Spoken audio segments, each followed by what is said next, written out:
Robert, thanks very much for speaking to us here at entertainment.ie. Killing Bono, what attracted you to the role of Ivan? Well, they asked me to do it. So That was I it, went, really, was it? do you want me to do it?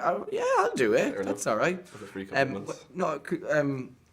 It was a very, very good script, and I loved the fact that it involved two brothers knocking the shit out of each other for a whole movie. I loved the honesty of that, you know, because Sure, yeah. brothers argue, especially brothers of that age. Did you feel any sense of trepidation portraying a real character? Because there is actually an Ivan McCormack out there. Do you feel any sense of... There is. He's mooching around this hotel somewhere. Oh, is he really? Yeah.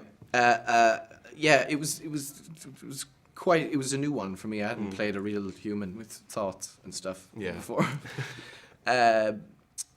But the thing was, Nick Ham, who directed this film, he didn't want us to meet Neil or Ivan before the movie because, you know, we're not playing them. We're not depicting them biographically. We're just stealing their names. Yeah. And loosely their story. Brilliant. So we struck up our own dynamic, myself and Ben, about how we would be brothers. We didn't study them or anything. We actually just met them near the end of filming when they made a little cameo. And you have to apologise to them at all for making them look at... in advance. Yeah. To putting this out in the world as Yeah. their ambassadors. you Yeah, know? Yeah. And I was asking this to Ben as well, but do you have any background in music yourself? Like, would you ever harbour an ambition back when you were a kid of jumping up on stage in front of 200 or 300 people? Ah, yeah. Like, who you know doesn't, what I suppose, but- Who doesn't? I remember my first concert, proper concert, was some 41. I almost said 51.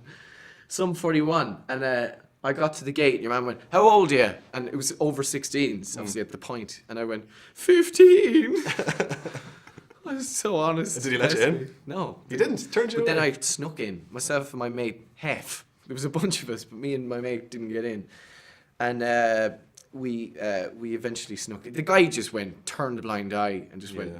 Whatever. But yeah, sorry, musical experience. Well, that was an experience, wasn't it? Indeed. I used to play a mean bowron as a kid. Oh, did you? A mean bowron. Not a lot of rock and roll bowron. My bands. bowron was made by a prisoner.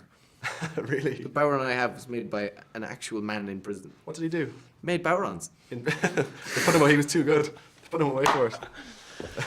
It was a triple homicide, but then he made bowrons, so it was fine. He paid his debt to society in the form of bowron. I don't know what he did. I thought it rude to ask. Yeah, I played bowron as a kid.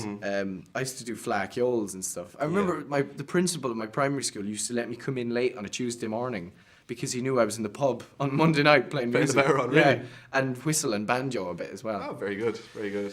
But you know, they're all very So an rock and obvious roll progression instruments. to this then, I suppose. Exactly. Yeah. To the axe, man. Yeah, To the axe. Looking like Slash. And did Nick have to coax any sort of rock and roll posturing out of you, or did that kind of come naturally to you?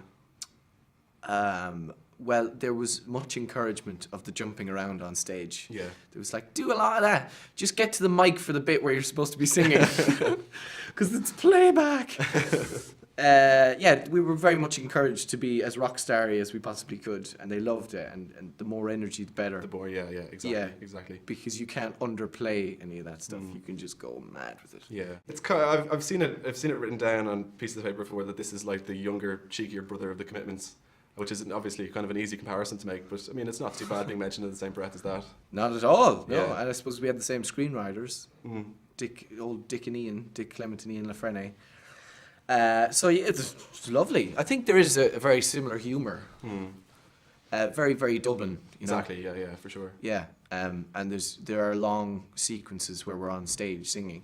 You know, Which and it's both of the films have. yeah, which is about the music. You know. So yeah, there's a lot of similarities can be drawn. You know? Indeed, yeah. About Love Hate, that was a really good drama miniseries there. Is there any chance you'd be going back to Irish screens at all? Yeah. You are anything in the There works? is a chance. There's always an a chance. absolute. Is there fact. anything in the works? Yes, but again, I've already said it earlier, but I mean, I was told not to say. Oh, then you probably shouldn't. Don't want to get in trouble. No, I said it like twice earlier.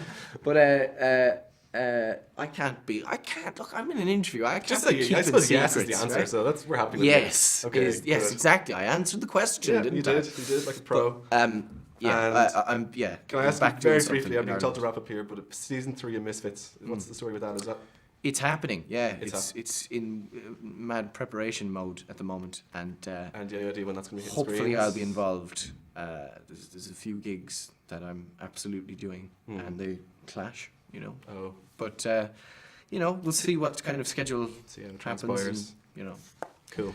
we'll see if it works out, you know. Well, Robert, listen, thanks a million for speaking to us. Pleasure, dude. Pleasure.